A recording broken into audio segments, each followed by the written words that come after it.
নমস্কার বন্ধুরা। তো সেই দিন আমি চলে গিয়েছিলাম একটা রিসেপশন ব্রাইড সাজাতে। তো সেই দিন ছিল 25শে ডিসেম্বর। তো সবাই ভাবছো তো যে 25শে ডিসেম্বর আবার রিসেপশন ব্রাইড সাজাতে গিয়েছি। আসলে তার বিয়ে হয়ে গেছিলো অনেক দিন আগে, কিন্তু তার সেই অনুষ্ঠানটা মানে বৌভাতের যে অনুষ্ঠানটা সেটা হয়েছিল 25শে ডিসেম্বরের দিন। তাহলে তুমি বলো যে তুমি আজকে আমার কাছ থেকে কিরকম লুক চাইছো, মানে কিরকম সাজতে চাইছো আমার কাছ থেকে।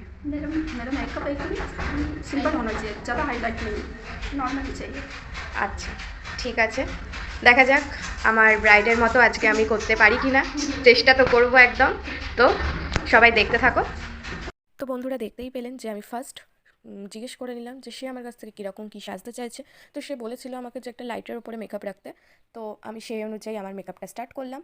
আর প্রত্যেকটা মেকআপ আর্টিস্টেরই উচিত ব্রাইডের থেকে একবার তার মনের ইচ্ছাটা জিজ্ঞেস করা, যে সে কীরকম সাজতে চাইছে। অ্যাকচুয়ালি তার তো বিশেষ দিন, এবার সেই বিশেষ দিনে সে কীরকম কী সাজতে চাইছে সেটা একবার তাকে জিজ্ঞেস করে নেওয়া উচিত। তাই আমিও সেটাই করলাম। তো তার মত অনুসারে আমি তাকে সাজানো স্টার্ট করলাম। এবার দেখা যাক কতটা কী করতে পারি। তো যাই হোক, আমার মেকআপ তো আমি স্টার্ট করেই দিয়েছি।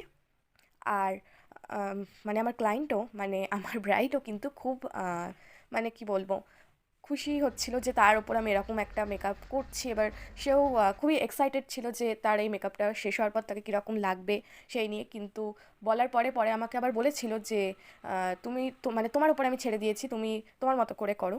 তো যাই হোক, আমি সেই অনুযায়ী মেকআপটা করছিলাম। বাট হয়েই এসছে পুরোটা। তোমরাও দেখে বলো যে সে যেরকম বলেছে সেরকমই আমি মেকআপটা করতে পেরেছি কিনা।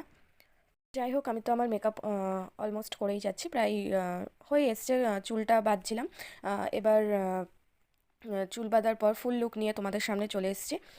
ফুল লুকটা তোমাদের কেমন লেগেছে সেটা অবশ্যই কমেন্টে বলে যেও। আর আমার ব্রাইড তো খুবই খুশি, আমি ওর মানে খুশি থেকেই বুঝে গেছি যে আমার মেকআপটা কত ভালো হয়েছে। আর সাজানো কমপ্লিটের পর ব্রাইডের মুখের এই হাসিটাই আমার কাছে সব কিছু। তো সবাইকে টাটা।